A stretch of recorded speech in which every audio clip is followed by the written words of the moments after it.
ക്രിസ്തുവിൽ ഏറ്റവും സ്നേഹം നിറഞ്ഞവരെ, ഇന്ന് തിരുക്കുടുംബത്തിന്റെ തിരുനാൾ. വിശ്വസ്തതയുടെയും വിശുദ്ധിയുടെയും മാതൃകയാണ് തിരുക്കുടുംബം. ഈ അനുഗ്രഹീത തിരുനാളിൽ തിരുസഭ നമ്മെ ക്ഷണിക്കുന്നത് വെല്ലുവിളികളില്ലാത്ത ഒരു കുടുംബത്തെ ധ്യാനിക്കാനല്ല, മറിച്ച് വിശ്വാസത്തിൽ രൂപപ്പെട്ട, സഹനത്താൽ ശുദ്ധീകരിക്കപ്പെട്ട, ദൈവഹിതത്തോടുള്ള അനുസരണത്താൽ നയിക്കപ്പെടുന്ന ഒരു കുടുംബത്തെ ധ്യാനിക്കാനാണ്. നസ്രത്തിലെ ഭവനം ഒരു സ്വപ്നലോകമല്ല, അത് വിശുദ്ധിയുടെ പാഠശാലയാണ്.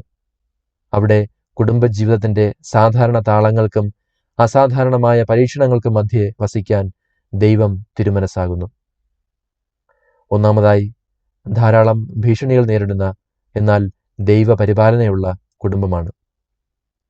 ഇന്നത്തെ സുവിശേഷം ശ്രദ്ധേയമായ ഒരു വൈരുദ്ധ്യമാണ് അവതരിപ്പിക്കുന്നത്. ലോകരക്ഷകനായ ദൈവപുത്രൻ ചരിത്രത്തിലേക്ക് കടന്നു വരുന്നത് അധികാരത്തോടും സംരക്ഷണത്തോടും കൂടിയല്ല, മറിച്ച് പലായനം ചെയ്യാൻ നിർബന്ധിതനായ ഒരു അഭയാർത്ഥിയായാണ്. എഴുന്നേൽക്കുക, ശിശുവിനെയും അമ്മയെയും കൂട്ടി ഈജിപ്തിലേക്ക് പലായനം ചെയ്യുക. തിരുക്കുടുംബം ഭയവും കുടിയൊഴിപ്പിക്കലും അരക്ഷിതാവസ്ഥയും പ്രവാസവും അനുഭവിക്കുന്നു. വിശുദ്ധി എന്നത് കുടുംബങ്ങളെ കഷ്ടപ്പാടുകളിൽ നിന്ന് ഒഴിവാക്കുന്നില്ലെന്ന് ഇത് നമ്മെ ഓർമ്മിപ്പിക്കുന്നു. മറിച്ച് മനുഷ്യ ജീവിതത്തിന്റെ ബലഹീനതകളിലേക്ക് ദൈവം പൂർണ്ണമായും കടന്നുവരുന്നു. സാമ്പത്തിക ബുദ്ധിമുട്ടുകൾ, രോഗങ്ങൾ, തെറ്റിദ്ധാരണകൾ, മക്കളുടെ ഭാവിയെക്കുറിച്ചുള്ള ആശങ്കകൾ എന്നിങ്ങനെ ഉത്കണ്ഠയുടെ നിമിഷങ്ങൾ അനുഭവിക്കാത്ത കുടുംബങ്ങളില്ല. ജീവിതം എളുപ്പമായിരിക്കുമ്പോഴല്ല, മറിച്ച് ഇരുളിലും നാം ദൈവത്തെ ആശ്രയിക്കുമ്പോഴാണ് അവിടുന്ന് ഏറ്റവും അടുത്തുള്ളതെന്ന് തിരുക്കുടുംബം നമ്മെ പഠിപ്പിക്കുന്നു. തിരുക്കുടുംബത്തിലെ വ്യക്തികളെ ഒന്ന് പഠിക്കേണ്ടതുണ്ട്. ഒന്നാമതായി, വിശുദ്ധ യൗസേ പിതാവ്, കുടുംബത്തിന്റെ അനുസരണയുള്ള കാവൽക്കാരൻ. ഇന്നത്തെ സുവിശേഷത്തിന്റെ കേന്ദ്ര ബിന്ദു വിശുദ്ധ യൗസേ പിതാവാണ്. നിശബ്ദനെങ്കിലും വിശ്വസ്തനായ കാവൽക്കാരൻ. എന്നാൽ അദ്ദേഹത്തിന്റെ അനുസരണം വളരെ സംസാരിക്കുന്നുണ്ട്. അവൻ എഴുന്നേറ്റ് ശിശുവിനെയും അമ്മയെയും കൂട്ടി ആ രാത്രിയിൽ തന്നെ ഈജിപ്തിലേക്ക് പോയി. യൗസേപ്പ് തർക്കിക്കുന്നില്ല, വൈകിക്കുന്നില്ല, വിശദീകരണങ്ങൾ ആവശ്യപ്പെടുന്നില്ല. നേരം വെളുക്കട്ടെ, എൻ്റെ ജോലി തീരട്ടെ, അല്ലെങ്കിൽ എൻ്റെ സുഖസൗകര്യങ്ങളെക്കുറിച്ച് ഞാൻ ചിന്തിക്കട്ടെ എന്നവൻ പറയുന്നില്ല. രാത്രിയിൽ പോലും തൻ്റെ സുഖസൗകര്യങ്ങളും സുരക്ഷിതത്വവും നഷ്ടപ്പെടുമ്പോഴും അവൻ ഉടനടി അനുസരിക്കുന്നു. ആ രാത്രി തന്നെ ശിശുവിനെയും കൂട്ടി പലായനം ചെയ്യുന്നു. മാതാപിതാക്കൾ അനുകരിക്കേണ്ട ചില സുഹൃതങ്ങൾ യൗസേ പിതാവിൽ നമുക്കിവിടെ കണ്ടെത്താം. 1. സൗകര്യത്തെക്കാൾ വലുതാണ് അനുസരണം. 2. സ്വാർത്ഥതയേക്കാൾ വലുതാണ് ഉത്തരവാദിത്വം. 3. ഭയത്തേക്കാൾ വലുതാണ് വിശ്വാസം. സൗകര്യത്തെക്കാൾ വലുതാണ് അനുസരണം. ദീർഘനേരത്തെ ജോലി കഴിഞ്ഞ് ക്ഷീണിതനാണെങ്കിലും ഒരു പിതാവ് ഇപ്രകാരം തിരഞ്ഞെടുക്കുമ്പോൾ, അതായത് കുടുംബത്തോടൊപ്പം പ്രാർത്ഥിക്കാൻ സമയം കണ്ടെത്തുക, ഞായറാഴ്ച കുടുംബത്തെ വിശുദ്ധ കുർബാനയ്ക്ക് കൊണ്ടുപോവുക, സാമ്പത്തിക ബുദ്ധിമുട്ടുണ്ടായാലും സത്യസന്ധമല്ലാത്ത വരുമാനം വേണ്ടെന്ന് വയ്ക്കുക, പരസ്പരം നീണ്ടു നിൽക്കുന്ന പകയേക്കാൾ ക്ഷമ തിരഞ്ഞെടുക്കുക, വൈകാരികമായ ഒളിച്ചോട്ടത്തേക്കാൾ ദാമ്പത്യ വിശ്വസ്തത കാത്തുസൂക്ഷിക്കുക, സാമൂഹിക സമ്മർദ്ദത്തെക്കാൾ ധാർമ്മിക അച്ചടക്കത്തിന് മുൻഗണന നൽകുക. അപ്പോൾ നിങ്ങൾ യൗസേ പിതാവിനെ അനുകരിക്കുകയാണ്. പ്രിയപ്പെട്ടവരെ, അനുസരണത്തിന് പലപ്പോഴും നമ്മുടെ സുഖസൗകര്യങ്ങൾ വിലയായി നൽകേണ്ടി വരും. എന്നാൽ അത് കുടുംബത്തെ സംരക്ഷിക്കുന്നു. വിശുദ്ധ ഗ്രിഗറി പഠിപ്പിക്കുന്നു, അനുസരണമാണ് ഹൃദയത്തിൽ സകല പുണ്യങ്ങളെയും നട്ടുപിടിപ്പിക്കുന്ന ഏക പുണ്യം എന്ന്. രണ്ടാമതായി, സ്വാർത്ഥതയേക്കാൾ വലുതാണ് ഉത്തരവാദിത്വം. യൗസേപ്പിന് വ്യക്തിപരമായ സ്വപ്നങ്ങളുണ്ടായിരുന്നു. സുസ്ഥിരതയും ജോലിയും നസ്രത്തിലെ സമാധാനപരമായ ജീവിതവും. എന്നാൽ ദൈവം മറിയത്തെയും യേശുവിനെയും ഏൽപ്പിച്ച നിമിഷം മുതൽ അവന്റെ ജീവിതം അവന് വേണ്ടിയുള്ളതായിരുന്നില്ല. അവൻ ഒരു അഭയാർത്ഥിയും വിദേശത്ത് ഒരു തൊഴിലാളിയും നിശബ്ദനായ സംരക്ഷകനുമായി മാറി. ഇന്നത്തെ കാലത്ത് ഉത്തരവാദിത്വം എന്നാൽ മക്കളുടെ വിദ്യാഭ്യാസത്തിനായി മാതാപിതാക്കൾ വ്യക്തിപരമായ ആഗ്രഹങ്ങൾ ത്യജിക്കുന്നു. വികാരങ്ങൾ മങ്ങുമ്പോഴും ദമ്പതികൾ പരസ്പരം വിശ്വസ്തത പുലർത്തുന്നു. ബുദ്ധിമുട്ടുകൾ സഹിച്ചും പ്രായമായ മാതാപിതാക്കളെ ശുശ്രൂഷിക്കുന്നു. യുവദമ്പതികൾ സുസ്ഥിരമായ ഒരു ഭവനം പടുത്തുയർത്താൻ ചില ആഡംബരങ്ങൾ മാറ്റിവെക്കുന്നു. ഇവയാണ് യൗസേപ്പിന്റെ ചൈതന്യം. അല്ലാതെ നിന്നെ കെട്ടിയത് മുതൽ എനിക്ക് ദുരിതം എന്ന് പരാതിയും പഴിയും പറയുന്നതല്ല. വിശുദ്ധ ജോൺ ക്രിസോസ്റ്റം പഠിപ്പിക്കുന്നു, തൻ്റെ കുടുംബത്തെ ശരിയായി സ്നേഹിക്കുന്നവൻ അവരിലൂടെ ദൈവത്തെ സ്നേഹിക്കുന്നു. അതെ, ഉത്തരവാദിത്വം ഒരു ഭാരമല്ല, അത് സ്നേഹത്തിൻ്റെ ഒരു രൂപമാണ്.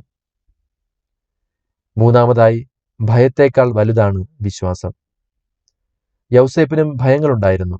ഹെറോദേസിന്റെ അധികാരം, യാത്രയിലെ അപകടങ്ങൾ, ഈജിപ്തിലെ അനിശ്ചിതത്വം.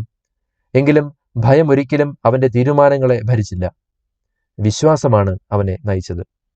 ഇന്ന് കുടുംബങ്ങൾ പല ഭയങ്ങളും നേരിടുന്നു. മക്കളുടെ ഭാവിയെക്കുറിച്ചുള്ള ഭയം, സാമ്പത്തിക അസ്ഥിരതയെക്കുറിച്ചുള്ള ഭയം, രോഗം, പരാജയം അല്ലെങ്കിൽ സാമൂഹിക വിധി ന്യായങ്ങളെക്കുറിച്ചുള്ള ഭയം. വിശ്വാസം ഈ ഭയങ്ങളെ നീക്കം ചെയ്യുന്നില്ല, പക്ഷേ ഭയം വീടിനെ ഭരിക്കുന്നതിനെ തടയുന്നു. ഒന്നിച്ച് പ്രാർത്ഥിക്കുകയും ക്ഷമിക്കുകയും ദൈവത്തിൽ ആശ്രയിക്കുകയും ചെയ്യുന്ന കുടുംബത്തിന് ഇപ്രകാരം പറയാൻ കഴിയും: കർത്താവാണ് എൻ്റെ ഇടയൻ, എനിക്കൊന്നിനും കുറവുണ്ടാവുകയില്ല എന്ന്. തിരുക്കുടുംബത്തിലെ രണ്ടാമത്തെ വ്യക്തി പരിശുദ്ധ അമ്മ. നിശബ്ദതയിൽ ദൈവത്തെ വിശ്വസിക്കുന്ന മാതാവ്. മാലാഖയുടെ സന്തോഷ വാർത്ത കേട്ട അവൾ ഇപ്പോൾ പ്രവാസത്തിന്റെ വഴിയിലൂടെ നടക്കുകയാണ്. രക്ഷയായ യേശുവിനെ കൈകളിൽ വഹിക്കുമ്പോഴും ഈ യാത്ര എവിടെ അവസാനിക്കുമെന്ന് അവൾക്കറിയില്ല. വിശുദ്ധ അംബ്രോസ് പറഞ്ഞത് ഇപ്രകാരമാണ്: മറിയം മാതൃത്വത്തിന്റെ കഷ്ടപ്പാടുകൾ നിരസിച്ചില്ല, അവൾ അത് വിശ്വാസത്തോടെ സഹിച്ചു. ഉത്തരങ്ങൾ വ്യക്തമല്ലാത്തപ്പോഴും ദൈവത്തെ വിശ്വസിക്കാനും പ്രാർത്ഥനാപൂർവമായ സഹനത്തിലൂടെ കുടുംബത്തെ ചേർത്ത് പിടിക്കുവാനുമുള്ള ശക്തി ഓരോ അമ്മയും മറിയത്തിൽ നിന്ന് കണ്ടെത്തണം. നാലാമതായി, ഈശോ, കുടുംബജീവിതത്തെ വിശദീകരിക്കുന്ന പുത്രൻ. തിരുക്കുടുംബത്തിന്റെ കേന്ദ്രം ഈശോയാണ്. നിത്യനായ ദൈവപുത്രൻ വളരെ സാധാരണമായി മറിയത്തിനും ജോസഫിനും കീഴ്പ്പെട്ട് ജീവിച്ചുകൊണ്ട് വളരാൻ സന്മനസ്സാകുന്നു. ഈശോ അനുസരണത്തെ ഒരു അപമാനമായി കണ്ടില്ല, മറിച്ച് അവിടുന്ന് അതിനെ വിശദീകരിച്ചു. മക്കൾ മാതാപിതാക്കളെ അനുസരിക്കുമ്പോഴും മാതാപിതാക്കൾ ക്ഷമയോടെ മക്കളെ വഴി നടത്തുമ്പോഴും സ്നേഹത്തോടെ അധികാരം വിനിയോഗിക്കുമ്പോഴും നാം ഓർക്കുക, ഈശോ ആ വഴിയിലൂടെ നമുക്ക് മുന്നേ സഞ്ചരിച്ചതാണ്. അതുകൊണ്ട് കുടുംബത്തിലെ അനുസരണം എന്നത് കേവലം ഒരു കടമയല്ല, മറിച്ച് അത് ക്രിസ്തുവിന്റെ ജീവിതത്തിലുള്ള പങ്കുചേരലാണ്. കുടുംബജീവിതം സ്വീകരിച്ചുകൊണ്ട് ക്രിസ്തു അതിനെ വീണ്ടെടുത്തു. അതുകൊണ്ട് ദൈവത്തിന്റെ കണ്ണിൽ നിസാരമായ ഒരു ക്രൈസ്തവ കുടുംബജീവിതവുമില്ല. നമ്മുടെ ഓരോരുത്തരുടെയും കുടുംബങ്ങൾ അവിടുത്തെ കണ്ണിൽ ശ്രേഷ്ഠകരമാണ്. പ്രിയപ്പെട്ടവരെ, ഓരോ ക്രൈസ്തവ കുടുംബത്തിനും ആവശ്യമായ 3 തൂണുകൾ തിരുക്കുടുംബം നമ്മെ പഠിപ്പിക്കുന്നു. ഒന്നാമതായി, ശ്രവിക്കുന്ന വിശ്വാസം. തിരുക്കുടുംബത്തിലെ വിശ്വാസം ആരംഭിക്കുന്നത് ശ്രവിക്കുന്നതിലൂടെയാണ്. ജോസഫ് സ്വപ്നങ്ങളിൽ ദൈവത്തെ ശ്രവിക്കുന്നു. മറിയം നിശബ്ദതയിൽ ദൈവത്തെ ശ്രവിക്കുന്നു.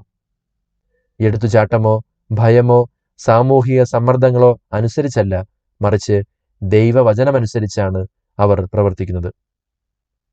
ശ്രവിക്കുന്ന വിശ്വാസം എന്നതുകൊണ്ട് അർത്ഥമാക്കുന്നതും തീരുമാനങ്ങൾ എടുക്കുന്നതിന് മുമ്പ് ദൈവത്തെ ശ്രവിക്കുക, കുടുംബത്തിൽ പരസ്പരം ശ്രവിക്കുക, ലോകത്തിന്റെ ബഹളത്തെക്കാൾ ഉള്ളിലെ മനസാക്ഷിയെ ശ്രവിക്കുക എന്നതാണ്. രണ്ടാമതായി, ത്യജിക്കുന്ന സ്നേഹം. തിരുക്കുടുംബത്തിലെ സ്നേഹം വെറും വൈകാരികമായ സുഖമല്ല, അത് വില കൊടുക്കുന്നതും ക്ഷമയുള്ളതും വിശ്വസ്തവുമാണ്. ജോസഫ് തന്റെ സുരക്ഷിതത്വം ത്യജിക്കുന്നു. മറിയം തന്റെ ഉറപ്പുകൾ ത്യജിക്കുന്നു. ഈശോ തന്റെ ദൈവിക സമാനത ത്യജിക്കുന്നു. അതുകൊണ്ടാണ് പൗലോസ് അപ്പോസ്തലൻ പഠിപ്പിച്ചത്: സ്നേഹം സകലതും സഹിക്കുന്നു, സകലതും വിശ്വസിക്കുന്നു, സകലതും പ്രത്യാശിക്കുന്നു. യഥാർത്ഥ കുടുംബസ്നേഹം എപ്പോഴും ത്യാഗം ആവശ്യപ്പെടുന്നു. കുടുംബജീവിതത്തിൽ മക്കൾക്ക് പഠിക്കാൻ വേണ്ടി മാതാപിതാക്കൾ കഷ്ടപ്പെടുന്നു. കുടുംബത്തിന് വേണ്ടി കരിയറുകൾ വേണ്ടെന്ന് വയ്ക്കുന്നു. മുറിപ്പെടുമ്പോഴും പങ്കാളി ക്ഷമിക്കുന്നു. രോഗികളായവരെയും പ്രായമായവരെയും ശുശ്രൂഷിക്കുന്നു. വിശുദ്ധ ജോൺ ക്രിസോസ്റ്റം പഠിപ്പിക്കുന്നു: വിവാഹം എന്നത് സ്നേഹത്തിന്റെ അനുദിന രക്തസാക്ഷിത്വമാണ്. ത്യാഗം സ്നേഹത്തെ ദുർബലപ്പെടുത്തുന്നില്ല, അത് സ്നേഹത്തെ ശുദ്ധീകരിക്കുന്നു. മൂന്നാമതായി, നിലനിൽക്കുന്ന പ്രത്യാശ. പ്രവാസവും അപകടങ്ങളും അനിശ്ചിതത്വങ്ങളും തിരുക്കുടുംബം അനുഭവിച്ചു. എങ്കിലും അവർക്കൊരിക്കലും പ്രത്യാശ നഷ്ടപ്പെട്ടില്ല. ഈജിപ്ത് ശാശ്വതമായിരുന്നില്ല. പ്രവാസം അവസാന അധ്യായവുമായിരുന്നില്ല. നിലനിൽക്കുന്ന പ്രത്യാശ എന്നാൽ ജീവിതം വേദനാജനകമായിരിക്കുമ്പോഴും ദൈവം പ്രവർത്തിക്കുന്നുണ്ടെന്ന് വിശ്വസിക്കുന്നതാണ്. ഇന്നത്തെ കഷ്ടപ്പാടുകൾ ശാശ്വതമല്ലെന്ന് തിരിച്ചറിയുക. സഹനത്തിൽ നിന്ന് നന്മ കൊണ്ടുവരുവാൻ ദൈവത്തിന് കഴിയുമെന്ന് വിശ്വസിക്കുക. പ്രത്യാശ വേദനയെ നിഷേധിക്കുന്നില്ല. പ്രത്യാശ ഇപ്രകാരം പറയുന്നു: ദൈവം ഇപ്പോഴും നമ്മുടെ കൂടെയുണ്ട്. പ്രത്യാശയുള്ള ഒരു കുടുംബം ഇരുളിലും പ്രാർത്ഥിക്കുന്നു, കാത്തിരിക്കുന്നു, ദൈവത്തിൽ ആശ്രയിക്കുന്നു. പ്രിയപ്പെട്ടവരെ, തിരുക്കുടുംബത്തിന്റെ തിരുനാൾ പൂർണ്ണതയിലേക്കുള്ള വിളിയല്ല, മറിച്ച് വിശ്വസ്തതയിലേക്കുള്ള വിളിയാണ്. പ്രശ്നങ്ങളില്ലാത്തതുകൊണ്ടല്ല, മറിച്ച് ദൈവത്തെ സ്വാഗതം ചെയ്യുകയും അനുസരിക്കുകയും വിശ്വസിക്കുകയും ചെയ്യുന്നതുകൊണ്ടാണ് നമ്മുടെ ഭവനങ്ങൾ വിശുദ്ധമാകുന്നത്. നമ്മുടെ കുടുംബങ്ങളെ പൂർണ്ണമായി ഈശോയ്ക്കും മറിയത്തിനും യൗസേപ്പിനും സമർപ്പിക്കാം. അങ്ങനെ നമ്മുടെ ഭവനങ്ങൾ ചെറിയ നസ്രത്തുകളായി മാറട്ടെ. അവിടെ സ്നേഹം ക്ഷമയുള്ളതാകട്ടെ, വിശ്വാസം ജീവൻ വയ്ക്കട്ടെ, ദൈവം കേന്ദ്രസ്ഥാനത്ത് ഉണ്ടായിരിക്കട്ടെ.